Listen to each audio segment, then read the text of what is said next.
Padahal yang berjuang mayoritas adalah kiai, santri, dan orang-orang Islam. Ternyata mereka memiliki penipuan sejarah, na'udzubillah. Anda harus tahu, santri harus tahu, ini sejarahnya. Beginilah para pejuang-pejuang kita, mereka para ulama kok.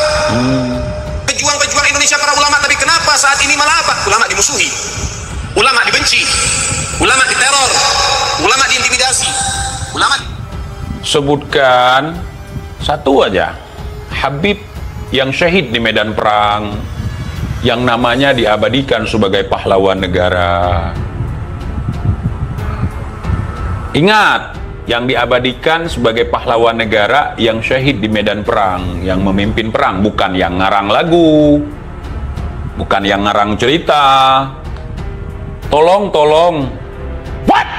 Indonesia tanah air beta, pusaka abadi nan jaya. Diskreditkan. Ada apa dengan negara ini? Jangan-jangan PKI sudah menyusup, saudara. Jangan dulu. Jangan. Baik, yang berikutnya. Siapa sih pahlawan-pahlawan nasional? Kiai Haji Mas Mansur, Kiai Haji Agus Salim. Kemudian di Bekasi ada Kiai Haji Nur Ali. Yang mana Kiai Haji Nur Ali ini seorang ulama besar di Bekasi, punya pondok pesantren. Beliau memimpin pondok pesantren yang bernama At-Taqwa. Itu Kiai Haji Nur Ali, saudara. Kalau sudah berjuang, saudara, dia cabut goloknya, saudara. Dia nggak mundur dari perjuangan sampai tetes darah terakhir, saudara. Sempat beliau Kiai Haji Nur Ali di Bekasi, beliau jalan kaki dari Bekasi sampai Jogja untuk ketemu Jenderal Sudirman, menyusun daripada strategi perang, saudara. Ini ulama-ulama kita, aset Indonesia. Jenderal Sudirman, siapa backgroundnya, apa backgroundnya? Ternyata Jenderal Sudirman adalah ulama besar di Jogja. Setiap hari mengajar ngaji, baik anak kecil maupun orang dewasa, diajarkan fikih, hadis, tafsir, dan lain sebagainya.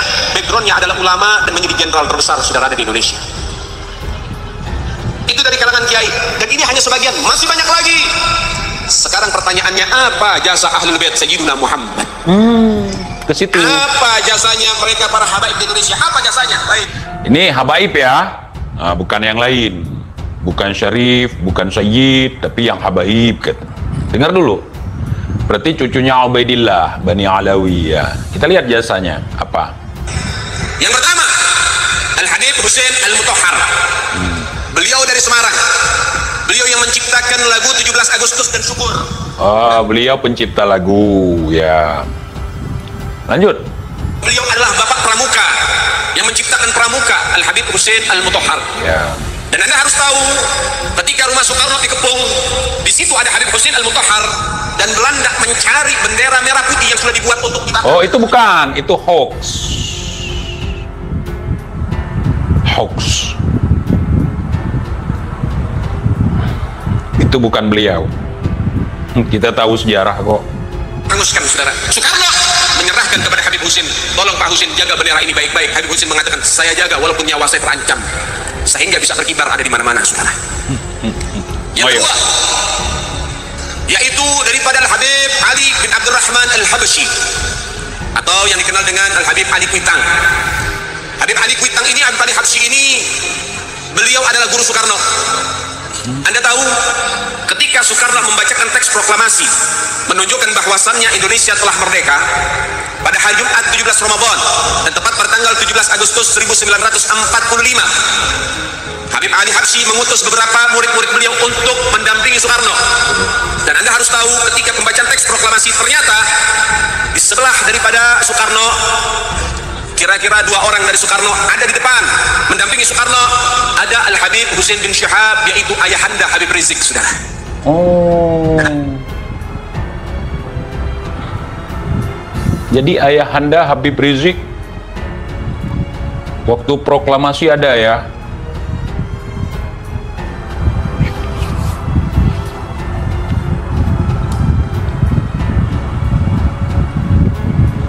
Oke. Kita tahu, muridnya Habib Ali Kuitang menyampaikan kepada gurunya pada hari Jumat, selepas sholat Jumat, mengatakan, Habib, Indonesia telah merdeka.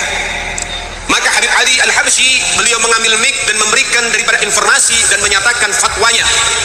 Beliau mengatakan, mulai detik ini, mulai saat ini, pasang di rumah-rumah kalian dan tinggikan bendera merah putih. Indonesia telah merdeka. Semarkan. Ampun saudara, itulah mereka. Tapi yang berjasa malah nama Acehnya dia sendiri yang membuang. Kenapa? Dia nggak mau memamerkan itu. Ahmad Subarjo. Ahmad Subarjo itu yang berperan penting dalam membantu menyiapkan proklamasi. Ahmad Subarjo itu bapaknya orang Aceh. Nama aslinya Teku Abdul Manaf. Coba cek Wikipedia, ada itu Ahmad Subarjo. Ibunya orang Jawa. Bukan Habib dia ya.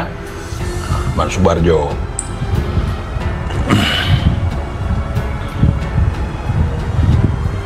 Ke seluruh Indonesia untuk mengibarkan bendera merah putih, saudara. Itu fatwa dari Akbal Kuitang, saudara. Dan juga dari mana asal merah putih? Itu fatwa dari Al-Habib Salim Al-Jufri, guru tua. Al-Habib Idrus bin Salim Al-Jufri yang ada di Palu, saudara. Kemudian siapa yang membakar semangat perjuangan masyarakat di kala itu? Al-Habib Salim bin Ahmad bin Jimdan. Saya punya kakek, saudara. Oh, saya punya kakek. Saya punya kakek. Ya, lanjut. Masuk penjara dari zaman Belanda, dari zaman Jepang, bahkan diancam hukuman pancung. Tapi Habib Salim Jimdan tidak mundur dari barisan perjuangan, saudara, sampai Indonesia mendapatkan kemerdekaannya, saudara. Ya. Sampai beliau mengenakan jubah berwarna putih dan dalamnya warnanya merah. Karena di kala itu nggak boleh berkibar bendera merah putih, tapi untuk memberikan semangat kepada masyarakat ketika beliau berorasi, beliau mengebas-ngebaskan jubahnya, memberikan informasi untuk apa? Untuk senantiasa setia terhadap NKRI. Oh. Baik, yang berikutnya ada Syarif Hamid Al-Gadri, Sultan kedua di Pontianak, yang saat ini sedang kasus, saudara.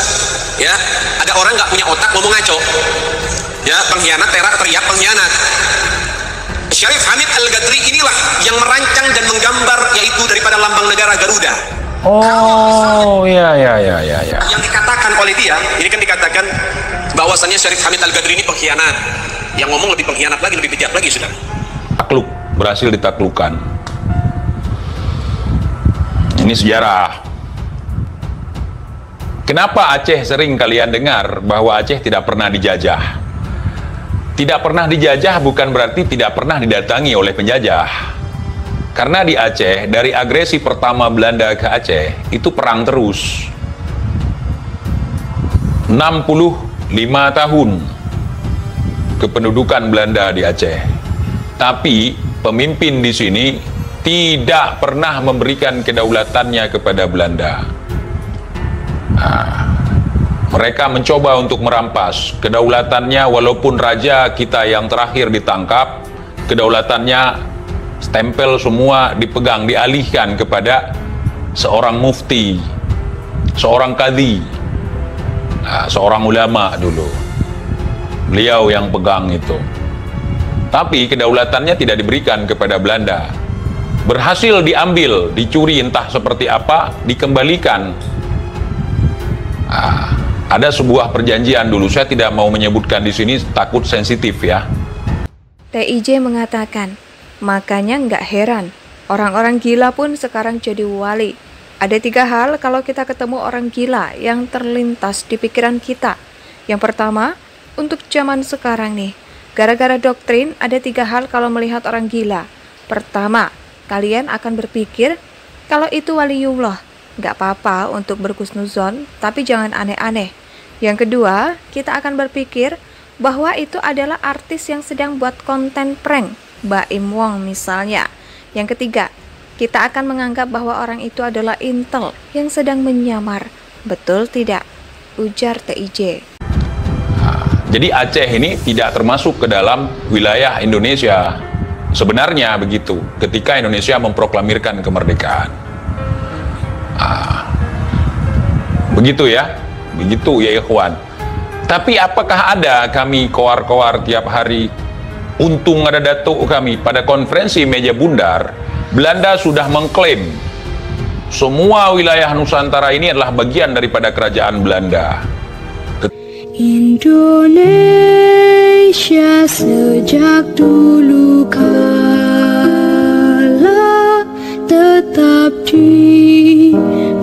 puja-puja bangsa.